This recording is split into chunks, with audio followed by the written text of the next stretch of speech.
On the 29th of July 2024, 3 girls, aged 6, 7, and 9, were killed in a stabbing attack at a dance studio in Southport, Merseyside, United Kingdom. 10 other people were injured, 8 of whom were children. The attack occurred at 11:45 a.m. when the attacker entered the Heart Space, a community studio in Southport, where 25 children were attending a Taylor Swift-themed yoga and dance workshop.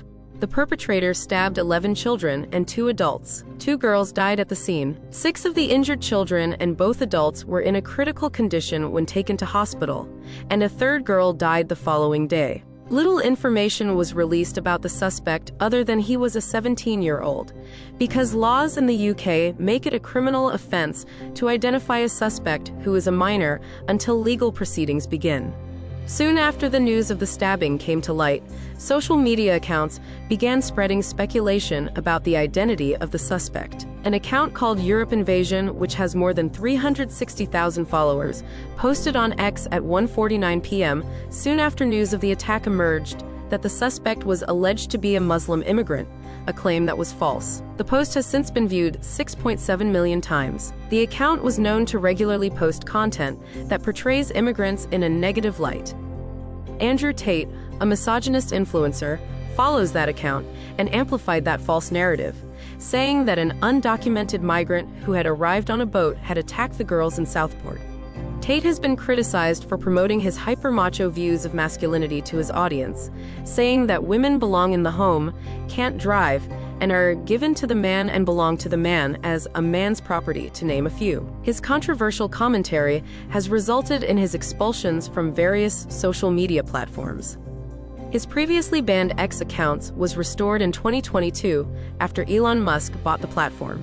After the tragedy, he told his 9 million followers on X that the soul of the Western man is so broken that when the invaders slaughter your daughters, you do absolutely nothing. At 4:49 p.m., a false name of the suspect, Ali Al-Shakati, was first mentioned from account Artemis for Now, which has 44K followers. In a now-deleted post, it could be seen that one X user shared a screenshot of a LinkedIn post from a man who claimed to be the parent of 2 children present at the attack, in which he alleged that the attacker was a migrant, and advocated for closing the borders completely. This X user appears the first to falsely assert that 1. The attacker's name was Ali Al-Shakati. 2. He was on the MI6 watch list, which was incorrect, as MI5 is the security agency responsible for domestic terrorism. 3. He was known to Liverpool Mental Health Services. And 4.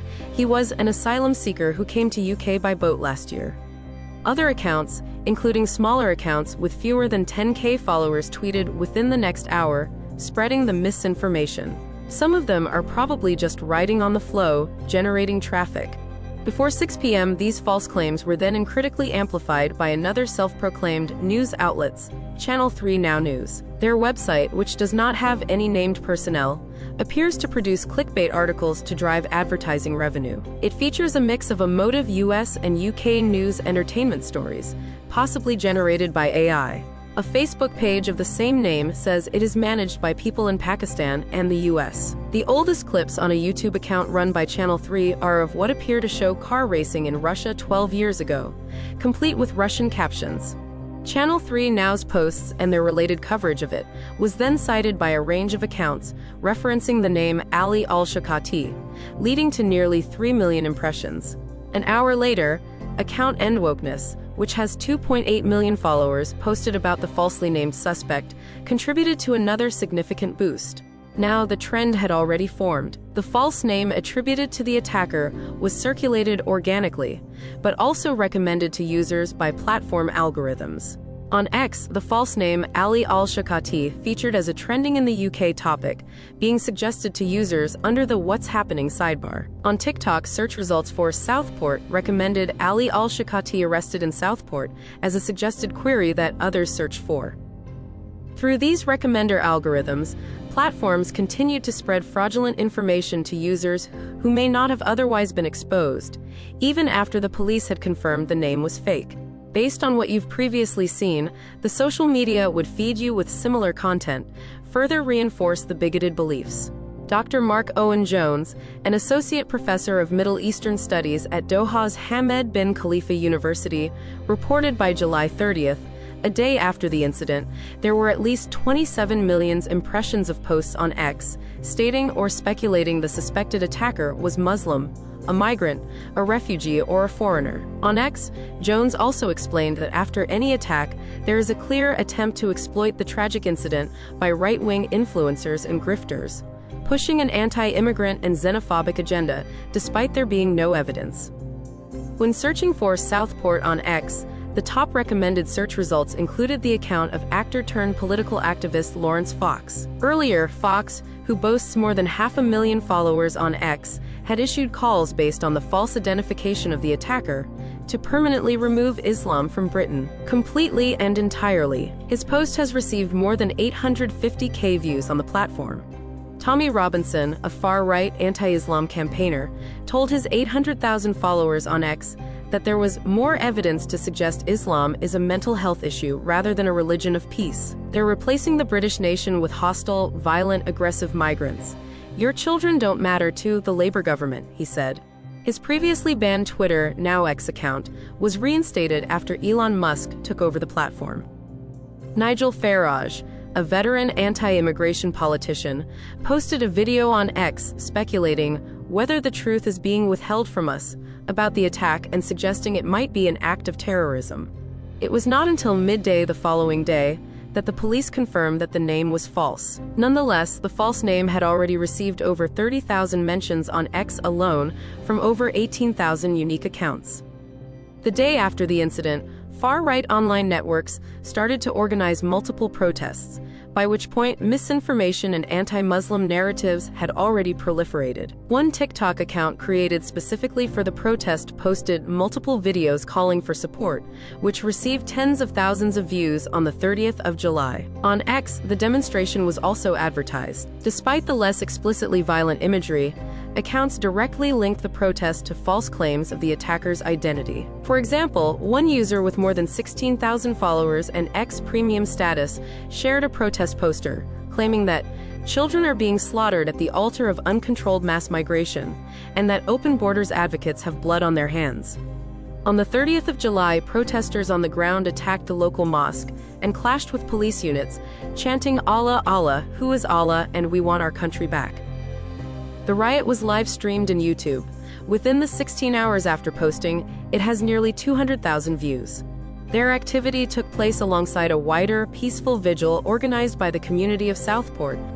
On the 1st of August, Liverpool Crown Court disclosed the suspect's identity, despite his being a minor, in an attempt to counter speculation and misinformation. That included suggestions by some activists that police were withholding information about the attacker. Over the next few days, the riots spread to other towns and cities in England and to Belfast in Northern Ireland. According to Merseyside police, members of the far-right English Defence League were among those rioting in Southport. Its co-founder, Tommy Robinson, whose real name Stephen Christopher Yaxley Lennon, has been active in far-right politics for many years. In October 2018, after a Syrian refugee boy was assaulted in a school bullying incident, Robinson falsely accused the victim of having previously attacked two schoolgirls. The 15-year-old refugee was dragged to the floor by his neck and told by his attacker, "I'll drown you," while water was forced into his mouth. The boy's arm was in a cast after it had been broken in a separate assault. His sister had also been assaulted. A 16-year-old boy, believed to be the attacker, who was interviewed by police and given a court summons, had shared numerous social media posts by Robinson. On Facebook, Robinson subsequently posted a screenshot of a message from a mother saying her daughter had been bullied, and he accused the refugee of being the bully. However, the mother responded on Robinson's Facebook page informing him this was false. Robinson also made a false allegation using a photo stolen from a news article on a teenage cancer patient. The refugee described living in fear after Robinson's postings because there are people who hang around outside my house and video me on their phones. They call me Little Rat if I go outside. His lawyer said Robinson's postings had made him the focus of countless messages of hate and threats from the extreme right wing and had led to a police safety warning. These events forced the refugee's family to relocate. Later, Robinson admitted to his followers that his posts was fake news and said that he had been duped. Robinson deleted the videos and admitted to posting a fake photograph purporting to show violence by a Muslim gang. Robinson has reportedly received over £2 million in donations and sponsorship, much of it from foreign sources tied to governments in Russia and Israel.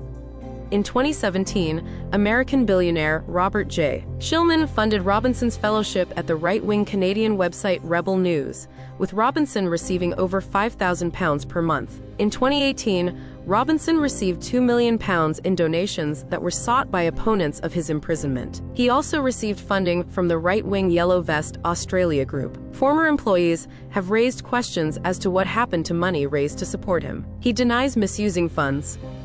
In February 2020, Robinson traveled to Russia, visiting Moscow and St. Petersburg for a series of talks, meetings, and media appearances. Russian state media gave Robinson positive coverage, depicting him as a victim of censorship and EU oppression. The New York Times alleged that the trip was actually a front for his real purpose, which was to seek out Russian bank accounts where he could hide his money. He voiced support for Russia's President Vladimir Putin.